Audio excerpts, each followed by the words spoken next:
നമ്മുടെ കാലാവസ്ഥയ്ക്ക് ഇണങ്ങിച്ചേരുന്ന Indian തേനീച്ചകളെയും Italian തേനീച്ചകളെയും ഔഷധഗുണമേറെയുള്ള ചെറു തേനീച്ചകളെയും വളർത്തി ശ്രദ്ധ നേടുകയാണ് തിരുവനന്തപുരംകാരനായ എസ്.എ. ജോൺ. തലമുറകളായി കൈമാറി വന്ന തേനീച്ച വളർത്തൽ ഒട്ടും തനിമ നഷ്ടപ്പെടാതെ തൻ്റെ വാർദ്ധക്യകാലത്തും അദ്ദേഹം സംരക്ഷിച്ചു പോരുന്നു.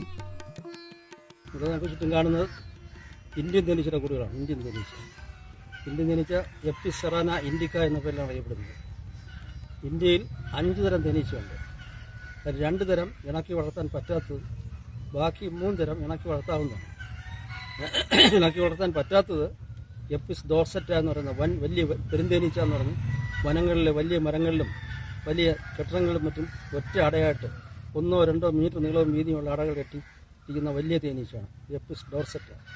ഏറ്റവും കൂടുതൽ തേനിൽ സംഭരിക്കുന്നതും പോളിനേഷൻ സഹായിക്കുന്നതും ആ തേനീച്ചയാണ്. പക്ഷെ നമുക്ക് ഇണക്കി വളർത്താൻ പറ്റില്ല.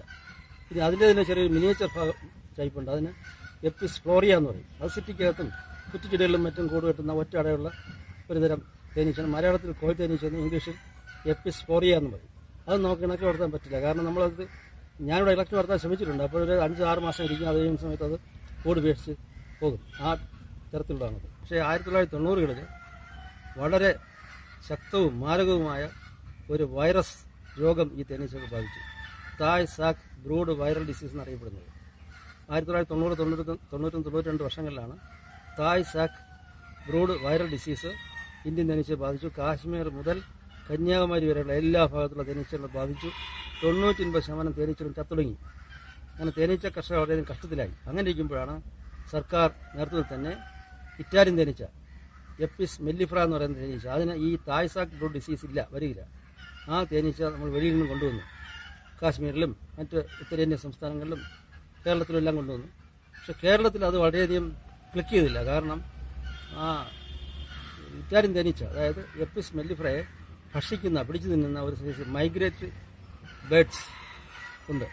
അത് നവംബർ മുതൽ ഏപ്രിൽ മാസം വരെ ട്രിവാൻഡ്രത്ത് കാണും. തിരുവനന്തപുരത്തല്ല, കേരളത്തിലെ എല്ലാ ജില്ലകളിലും കാണും. അത് നമ്മുടെ ഈ ഇറ്റാലിയൻ തേനീച്ച പിടിച്ച് തിന്നുന്നുണ്ട്. ഇറ്റാലിയൻ തേനീച്ച വളർച്ച കുറയും. അതുകൊണ്ട് പല കർഷകരും ഇറ്റാലിയൻ തേനീച്ച വളർത്താതായി. പിന്നെ ഒരു പ്രത്യേക, ഇറ്റാലിയൻ തേനീച്ച വൻതോതിൽ ഫുഡ് ആവശ്യമാണ്. അത്രത്തോളം പൂക്കൾ, തേൻ ലഭിക്കുന്ന പൂക്കൾ ഉണ്ടെങ്കിൽ മാത്രമേ നല്ലോണം ഡെവലപ്പ് ചെയ്യും. പക്ഷേ ഞാൻ കുറച്ച് കാലമായിട്ട് 10-15 വർഷമായിട്ട് ഇറ്റാലിയൻ തേനീച്ച വളർത്തുന്നുണ്ട്. ഇറ്റാലിയൻ തേനീച്ചയുടെ 10-ലധികം കൂടുണ്ട്. ഇന്ത്യൻ തേനീച്ച വളർത്തുന്നുണ്ട്. അതുകൊണ്ട് ഇത് കൂടാതെയുള്ളൊരു വെറൈറ്റി തേനീച്ചയാണ് ചെറുതേനീച്ച എന്ന് പറയുന്നത്. ഡാമർ ബീസ് എന്നും ടെട്രാഗോണ ഇർഡിപ്പിനിസ് എന്നും അറിയപ്പെടുന്ന ചെറുതേനീച്ച. ഈ ചെറുതേനീച്ചയുടെ പ്രത്യേകത, അത് വളരെ വലിപ്പം കുറവുള്ളതാണ്. വളരെ ചെറിയ ഔഷധ സസ്യങ്ങളിലും മറ്റും പോയി തേൻ സംഭരിക്കുന്നുണ്ട്. അതൊരു പ്രത്യേകം മെഴുകിൽ, പെർപോളിഷ് എന്ന മെഴുകിനകത്ത് ചെറിയ ഗ്ലോബ്യൂൾസ് കുമ്പള പോലെ ഉണ്ടാക്കിയിട്ട് അതിനകത്താണ് തേൻ സംഭരിക്കുന്നത്. അതിലൊരു 5-6 മാസം തേൻ ഇരിക്കുകയാണെങ്കിൽ അത്ഭുതമായ ഔഷധ നേട്ടം തേനുണ്ടാകും. അങ്ങനെ ചെറുതേൻ ലഭിക്കുന്ന ചെറുതേൻ നിന്ന് മിക്കവാറും എല്ലാ രോഗങ്ങളും, ചെറുതേനൊരു ആൻറ്റിബയോട്ടിക്കാണ്, ആൻറ്റി ഓക്സിഡൻ്റാണ്, ആൻറ്റി ഫംഗലാണ്. ഇത്ര സ്വഭാവമുള്ളതുകൊണ്ട് മനുഷ്യന് വരുന്ന മിക്കവാറും എല്ലാ രോഗങ്ങൾക്കും ചെറുതേനോട് എഫക്റ്റീവാണ്. പ്രത്യേകിച്ച് ക്യാൻസറിന് പോലും വളരെയധികം ചെറുതേൻ വിപുലമായി ഉപയോഗിക്കുന്നുണ്ട്. ചെറുതേനീച്ച അതുകൊണ്ട് എല്ലാവർക്കും വളർത്താൻ സാധിക്കും. ചെറുതേനീച്ചയുടെ പ്രത്യേകത എന്ന് പറഞ്ഞാൽ അത് രാത്രി പുറത്തിറങ്ങില്ല. ഇന്ത്യൻ തേനീച്ച, ഇറ്റാലിയൻ തേനീച്ച രാത്രി പുറത്തിറങ്ങും. അതുകൊണ്ട് സിറ്റിക്കകത്തും മറ്റും വളർത്താൻ പറ്റില്ല. ലൈറ്റ് ഇട്ട് കഴിഞ്ഞാൽ ലൈറ്റ് ഒന്ന് വീഴും. അതേസമയം ചെറുതേനീച്ച ഇരുട്ടി കഴിഞ്ഞാൽ പിന്നെ പുറത്തിറങ്ങിയില്ല. അതിനകത്ത് കൂട്ടിനകത്തിരിക്കുകയും ഒരു ശല്യം ഉണ്ടാക്കാത്തതുകൊണ്ട് അത് സിറ്റിക്കകത്തുള്ളവർക്ക് വളർത്താൻ സാധിക്കും എന്നുള്ളതാണ്. ഇന്ത്യൻ തേനീച്ചയുടെയും ഇറ്റാലിയൻ തേനീച്ചയുടെയും തേനെടുക്കുന്ന രീതി ഏകദേശം ഒരുപോലെയാണ്, വളരെ സാമ്യമുള്ളതാണ്. കാരണം സെൻട്രിഫ്യൂഗൽ തത്വം അനുസരിച്ച് പ്രവർത്തിക്കുന്ന ഹണി എക്സ്ട്രാക്ട് ഉപയോഗിച്ചാണ് ഈ 2 തരത്തിലുള്ള കൂടുകളിൽ നിന്നും തേൻ ശേഖരിക്കുന്നത്. അതായത് തേനീച്ചക്കൂട്ടിലെ ഹണി ചേമ്പറിലുള്ള അടകളെ ഈച്ച മാറ്റിയ ശേഷം, പുറത്തെടുത്ത് ഈച്ച മാറ്റിയ ശേഷം അടകളുടെ സീലിംഗ് മാറ്റും. മെഴുകൊണ്ടുള്ള സീലിംഗ് കത്തി ഉപയോഗിച്ച് ചെത്തി മാറ്റിയിട്ട് എക്സ്ട്രാക്റ്റിനകത്ത് വെച്ച് 2-4 ഫ്രെയിം ഒരു എക്സ്ട്രാക്റ്റിനകത്ത് വയ്ക്കാം. അത് വെച്ചിട്ട് എക്സ്ട്രാക്റ്റ് ഇത് അതായത് ഈ അട വെച്ചിരിക്കുന്ന ഭാഗം കറക്കുന്നുള്ള സംവിധാനം. അത് കറക്കുമ്പോൾ സെൻട്രിഫ്യൂഗൽ ഫോഴ്സ് വഴി അടയ്ക്കകത്തിരിക്കുന്ന തേന് വശങ്ങളുടെ തെറിച്ച് വീഴുകയും അത് അടിയിൽ സംഭരിക്കപ്പെടുകയും ചെയ്യും. അത് നമുക്ക് വേറൊരു നല്ല സ്റ്റീൽ പാത്രത്തിലേക്ക് തുണി വെച്ച് കെട്ടി അരിച്ചൊഴിച്ച് മാറ്റാം. അങ്ങനെയാണ് ഇന്ത്യൻ തേനീച്ചയിലും ഇറ്റാലിയൻ തേനീച്ച നടക്കുന്നത്. പക്ഷേ ഇന്ത്യൻ തേനീച്ചയുടെ ഫ്രെയിം ചെറുതായതുകൊണ്ട് ചെറിയ എക്സ്ട്രാക്ഷൻ മതി. ഇറ്റാലിയൻ തേനീച്ചയുടെ ഫ്രെയിം വളരെ വലുതാണ്. അതുകൊണ്ട് വലിയ എക്സ്ട്രാക്ഷൻ ഉണ്ടെങ്കിൽ മാത്രമേ അതിൽ തേൻ കേടുകൂടാതെ ഫ്രെയിം കേടുകൂടാതെ എടുക്കാൻ സാധിക്കുകയുള്ളൂ. അങ്ങനെ ഈ എക്സ്ട്രാക്ടർ ഉപയോഗിച്ച് നമുക്ക് തേൻ കളക്ട് ചെയ്യുന്നു. ആ കളക്ട് ചെയ്ത് തേൻ അരിച്ചെടുത്ത ശേഷം അത് ജലാംശം കൂടുതലുള്ളതുകൊണ്ട് ജലാംശം കുറയ്ക്കാൻ വേണ്ടി പ്രോസസ് ചെയ്യേണ്ട ആവശ്യമുണ്ട്. അത് വാട്ടർ ബാത്തിൽ വെച്ചാണ് പ്രോസസ് ചെയ്യുന്നത്. ഒരു വലിയ പാത്രത്തിൽ, അലുമിനിയം പാത്രത്തിലോ മറ്റോ വെള്ളം എടുത്തിട്ട് അതിൻ്റെ അടിയിൽ സ്റ്റീൽ തിരുവളയമോ അല്ലെങ്കിൽ 3-4 കല്ലുകൾ വെച്ചിട്ട് ഒരു സ്റ്റീൽ പാത്രത്തിൽ തേൻ അതിനകത്തായിട്ട് വയ്ക്കും. അടിയിലിരിക്കുന്ന പാത്രത്തിൻ്റെ വശത്തിന് തൊടാതിരിക്കത്തക്കവണ്ണം സ്റ്റീൽ പാത്രത്തിൽ തേൻ വയ്ക്കും. ആ തേനിൻ്റെ ലെവൽ ഏതിലുണ്ടോ അത്രയും ലെവൽ പുറത്തെ പാത്രത്തിൽ വെള്ളം വരത്തക്കവണ്ണം വെള്ളം ഒഴിച്ച് വെച്ച് ചൂടാക്കും. അപ്പോൾ തീയുടെ ചൂട് നേരിട്ട് തേനിൽ തട്ടുന്നതിന് പകരം വെള്ളത്തിൽ കൂടി പാത്രത്തിൽ കിട്ടും, സ്റ്റീൽ പാത്രത്തിൽ കിട്ടും. സ്റ്റീൽ പാത്രത്തിലുള്ള അകത്തുള്ള തേൻ ചൂടാകുകയും ചെയ്യും. പുറത്തുള്ള തേനിരിക്കുന്ന പാത്രത്തിന് പുറത്തുള്ള വെള്ളത്തിൻ്റെ ചൂട് ഒരു കാരണവശാലും 65 ഡിഗ്രി സെൽഷ്യസ് കൂടാൻ പാടില്ല. ആ വെള്ളത്തിൻ്റെ ഊഷ്മം 65 ഡിഗ്രി സെൽഷ്യസ് മെയിൻറ്റെയിൻ ചെയ്താൽ അകത്തുള്ള തേനിന് ആ ഊഷ്മാവാൽ താഴ്ന്ന ഊഷ്മാവായിരിക്കും. അത്രയും തേൻ ചൂടാകുന്നതുകൊണ്ട് ദോഷമൊന്നുമില്ല. 1 മണിക്കൂർ സമയം ഇപ്രകാരം ചൂടാക്കുമ്പോൾ അതിലുള്ള ജലാംശം നഷ്ടപ്പെടുകയും നല്ല കട്ടിയുള്ള തേൻ, ജലാംശം കുറഞ്ഞ തേൻ നമുക്ക് ലഭിക്കും. ആ തേൻ തണുത്തതിന് ശേഷം കുപ്പികളിലടച്ച്, ഗ്ലാസ് കുപ്പികളിലടച്ച് വർഷങ്ങൾ വെച്ചിരിക്കാൻ കേടുകൂടായിരിക്കുകയും ചെയ്യും എന്നുള്ളതാണ്.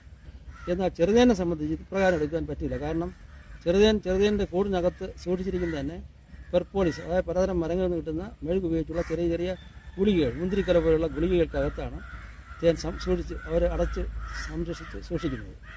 അത് നമ്മൾ ഹാർവെസ്റ്റ് ചെയ്യും. അതായത് ഒരു കത്തിയും കരണ്ടിയും ഉപയോഗിച്ച് ആ തേൻ നിറഞ്ഞ പെർപോളിസുള്ള ഗുളികകളെ പുറത്തേക്ക് എടുക്കുന്നു. തേനിൻ്റെ മുന്തിരിക്കൊലപ്പുള്ള ഭാഗം പുറത്തേക്ക് എടുത്തു കഴിഞ്ഞാൽ അത് കൈകൊണ്ട് തുറന്ന് ഒട്ടും ശരിയല്ല. വളരെ ഹൈജീനിക്കായിട്ട് ഇത്രയും വിലയേറിയ ചെറുതേൻ നമ്മൾ കൈകാര്യം ചെയ്യണം. അതുകൊണ്ട് ആ എടുക്കുന്ന തേനിനെ ഒരു സ്റ്റെയിൻലെസ് സ്റ്റീൽ പാത്രത്തിന് മുകളിൽ കെട്ടിയിരിക്കുന്ന സ്റ്റെറിലൈസ്ഡ് കോട്ടൺ നെറ്റ് തുണിയിൽ പുറത്ത് വെച്ചിട്ട് വെയിലത്ത് വയ്ക്കും. 1-2 മണിക്കൂർ വെയിൽ കൊള്ളുമ്പോൾ ഈ മെഴുക് കൊണ്ടുള്ള ഗുളികകൾ കൂടായി ഉരുകി പൊട്ടുകയും അതിനുള്ള തേൻ ആ തുണിയിൽ കൂടെ അരിച്ച് അടിയിൽ കളക്ട് ചെയ്യുകയും ചെയ്യും.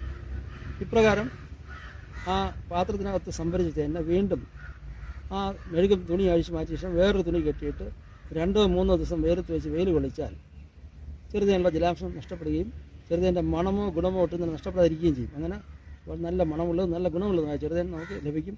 അതിന് നല്ല ഉണങ്ങിയ ഗ്ലാസ് കുപ്പികളിൽ അടച്ച് സൂക്ഷിച്ചാൽ അനേക വർഷം സൂക്ഷിക്കാൻ സാധിക്കും. അത് നമുക്ക് ആവശ്യാനുസരണം എടുത്ത് ഉപയോഗിക്കാനും സാധിക്കും. ഇപ്പോൾ രണ്ടിലുള്ള പ്രധാന വ്യത്യാസം, ഇറ്റാലിയൻ തേനീച്ചയുടെ ഇന്ത്യൻ തേൻ സംസ്കരിക്കാൻ വാട്ടർ ബാത്ത് വെച്ച് സംസ്കരിക്കുന്നു, അതായത് വെള്ളം ചൂടാക്കി അതിനകത്ത് വെച്ച് സംസ്കരിക്കുന്നു. അതേസമയം ചെറുതേനിൻ്റെ തേൻ സംസ്കരിക്കാൻ വെറുതെ വെയിലത്ത് വെച്ചാൽ മതി. പൊടി വിടാതിരിക്കാൻ വേണ്ടി പുറത്ത് തുണിയും കെട്ടി വെയിലത്ത് വെച്ച് 2-3 ദിവസം വെയിൽ ഒളിക്കുന്ന സമയത്ത് അതിൻ്റെ ജലാംശം നഷ്ടപ്പെടുകയും നമുക്ക് ശുദ്ധമായ ഡ്രൈ ആയ ചെറുതേൻ ലഭിക്കുകയും ചെയ്യും. തേനീച്ച വളർത്തൽ നല്ലൊരു വ്യവസായമാണെന്നും പ്രകൃതിദത്തമായ തേൻ ആരോഗ്യപ്രദമാണെന്നും ജോൺ പറയുന്നു. താൻ ഉൽപ്പാദിപ്പിക്കുന്ന തേനിന് നല്ല വില കിട്ടുന്നുണ്ടെന്നും ആളുകളിൽ നിന്ന് നല്ല പ്രതികരണമാണ് ലഭിക്കുന്നതെന്നും ജോൺ സാക്ഷ്യപ്പെടുത്തുന്നു.